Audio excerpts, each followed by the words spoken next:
好，今天影片的主轴呢是智慧居家。那我主要来介绍就是这个温湿度感测器跟智慧插座的应用。那这部影片我比较想要省略开箱的部分，因为这个产品的包装和它的外观比较简单。那我想直接跟大家讲说这个能做到的事情，然后外观的介绍，最后才是整个的总结的部分。然后这部影片很厉害，也会抽出一个这个 Google Nest Audio 全新未拆封。那在这边就要先感谢我们今天的赞助商台湾大智慧家庭的赞助播出。好了，那抽奖方法的话，我会在影片后面分享。那这部片抽奖的内容真的很多，其实不止抽这个，你们一定要好好的看完。好，那我们就先从这个温湿度感应器讲起吧。那这个温湿度感应器它主要的功能就是感测你室内的温度和湿度。像现在拍片的时间是12月，雨一直下，超烦的。然后我的房间整个超湿，我就一直想知道我房间的湿度大概是在多少，这样我才可以知道何时要开除湿，何时要关。要不然你除湿机开久的时候，其实你会口干舌燥，然后对你的人体其实也不太好。那基本上这个东西是可以联动你的智慧音箱，也就是 Google Nest Audio 或 Google Nest Mini， 所以你基本上是可以直接问它温度和湿度，这是非常不错的一个选择。那你可以知道你房间整个现在的状况是怎样。OK， Google 温湿度计的湿度多少？温湿度计目前室内湿度为71%。我最喜欢智慧居家的最大的原因，就是因为我个人很懒，我喜欢自动化所有的日常的生活。好，那除了可以得知温度和湿度以外，最重要的是台湾大哥大底下台湾大智慧家庭有打算好好发展智慧居家这一块。它已经成立了一个 App， 那可以使用这个 App 加上这些智慧插座啊和温湿度感应器，去达到一些自动化的运用，像是你可以设定说在温度多少的时候，或者是湿度大于小于多少的时候启动或关闭这个智慧插座。那你就可以设定说，假设房间的湿度从原本的80-90% 降到人体适合舒适的55% 的时候，让你的除湿机在除湿到55% 的时候，它就会电源被关闭，因此你的房间就会处在一个比较适当的温度。那除此之外，你也可以自己活用，像是气温多高的时候，你去启动电风扇啊等等之类的。然后此外，这个智慧插座其实是一个蛮推荐的新手入门装备，因为它可以让你用很少的金额就让你的电器瞬间成为智慧家居的一部分。那你就可以做到说，像是你可以用 App 去操控你的电风扇啊，或者是用口头去控制开关那些老旧一点的电器。那这个是一个很不错的入门的款项，而且这款智慧插座其实蛮猛的，是它的瓦数最多可以到达1875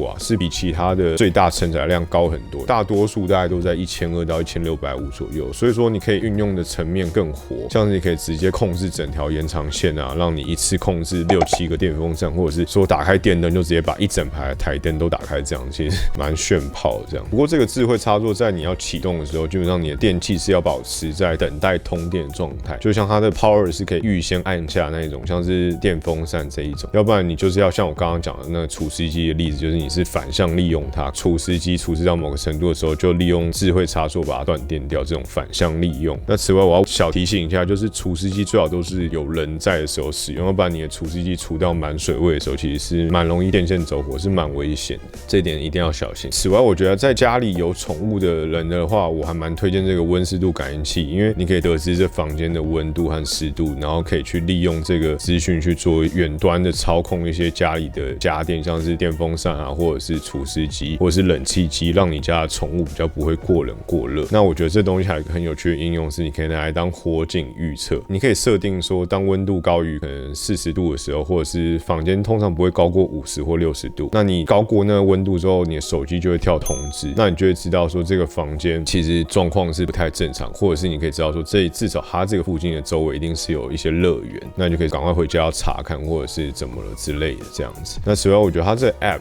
还有一些蛮有趣的应用，像是这个情境，就是你可以说 OK Google 打开插座，它就会帮你把这个智慧插座打开这一种。那之后他们会新增越来越多种智慧装置，那这边能够联动的东西就会越来越多。这个就有点像是 Google 的日常安排那样子，你可以说出你要的指令，它就做出相对应的一连串的动作。好，它大致上能做到的事情讲完，那接着我们来看一下它整个的外观。其实这个外观蛮小巧，然后它走的是 Type C 的，其实还蛮不错。那我觉得你可以放在你房间的中间，或者是你常待的位置附近，但是你是需要插电，像是你可能放在书桌上啊、电视机前面或床头旁边之类的。那至于这个智慧插座，它会有个灯会闪烁，告诉你它现在的通电状况，然后在开启和关闭的时候，它会有一个些微的 CAC 的声音在，所以说你可以得知说它现在是有一个切换的动作，不会说不知道说它到底是开还是关。不过它这个的整体来讲，它整个体积比较大一点，所以说基本上你在插的时候，你可能要小心说旁边可能会挡到一些其他的插座部分。不过这就是为了它这个远端控制的部分，所以它有做一些牺牲啦。好，然后接着这两组的部分的话，其实设定都非常的简单，它基本上就是你打开这个 app 之后，它就会要你去扫描一个 QR code， 像这边就有这个 QR code， 然后它扫描到之后，它就会去做一个连线动作，像刚刚扫描到是说我已经把它装好，那连线动作非常的简单，基本上就是直接输入密码，然后它连到你家 WiFi， 就这样，非常简单。那台湾大智慧家庭它有这个 app 是真的是很不错，因为它之后会新增越来越多种设备，那这只是一个开始，这样，那之后你在这上面的设定也比较不会这么的繁琐。好，然后这一整组来讲的话，没意外的话，上片的时候应该是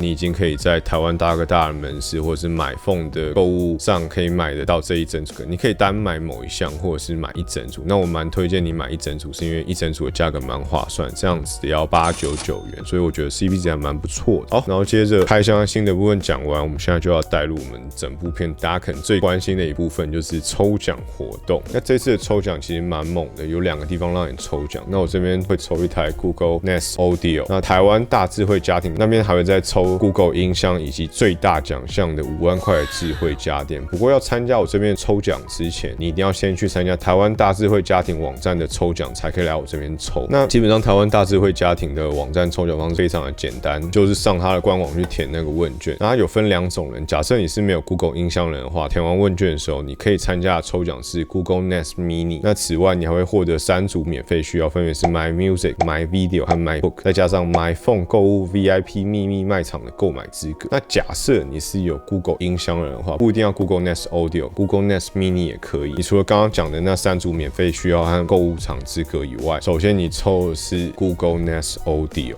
比较好，比 Mini 还好。再来是你会获得1组邀请码，那这组邀请码可以去邀请其他人来填写这个问卷，只要邀请到5个人，你就会直接获得智慧插座，不需要参加抽奖，但是1个人只限获得1个。那此外，你多邀请1个人，你就多一次机会参加最大奖5万块的智慧家电的抽奖。所以假设你邀请到100万个人，你就有100万次的机会拿走那5万块的头奖。所以基本上，如果你有在听我 podcast 人的话，你都会知道这一段应该是已经有讲过了，这样子。好了，那我这边抽奖就很简单，因为他们那边抽奖已经蛮多程序，我这边其实很简单，就是你去台湾大智慧的官网填完问卷以后，你就截图下来，然后之后只要来我的 Facebook 粉专上分享我这一篇开箱影片的贴文就好了。那我到时候会从贴文里面抽1位出来，来获得这个 Google Nest Audio。那抽中会看截图，所以你一定要记得填写完他们的问卷，然后要记得截图下来。好了，那差不多这一部片就到这。那其实听到台湾大哥大底下这个台湾大智慧家庭有想要认真弄这个智慧居家的时候，我个人是蛮感动，因为其实台湾来讲好像并没有一间大公司是主要是在推广这个，我看到都是蛮多小的智慧家具各自散开在做，所以因此光是你要连到可能智慧插座啊，连到这个温湿度感应器，你都要各自下载一个 app， 导致你的手机上会很多个 app， 那你要把它串流起来，甚至做一些自动化的操作，像是这个去触发这个都会变得蛮麻烦。所以说现在有台湾大智慧家庭的 app 去帮你做整个的简化和整个的流程以及设定，是真的是蛮幸福。我相信如果你之前有连线过智慧家电，你就会知道这一点。那我觉得这部片其实只是一个起点，虽然说现在感觉都还是一些蛮简单的讯息和操作而已，但是我相信之后能够做到功能会越来越多。像我个人就蛮希望说之后可以有湿度小于多少的时候，让它直接念指令给 Google Home App 上，这样你就可以控制更多的家电。总之我蛮期待之后的发展啦。那如果你对这些智慧家电很有兴趣的话，或者是你不知道怎么开始，或者你很想了解的话，除了我的频道之后会一直介绍以外，你可以去关注台湾大智慧家庭的粉丝专页，他们有一个智慧家庭解密图鉴，那里面就是有点像智慧家电的懒人包啦，基本上只要大概1到3分钟啊，非常的短，你就可以大家有基本的概念。那网址我会放在底下的资讯栏，有兴趣的可以去点。好了，那这就大概是这一部开箱影片啦。那如果你有什么问题或者想知道的，也记得底下留言告诉我。那如果你喜欢我这部影片的话，记得帮我点个喜欢，也记得订阅和分享我的频道。那我们有在抽这个 Google Nest Audio 啊，记得去他们网站上填写问卷啊。好了，那我们就下一部影片再见啦，悄悄，拜拜。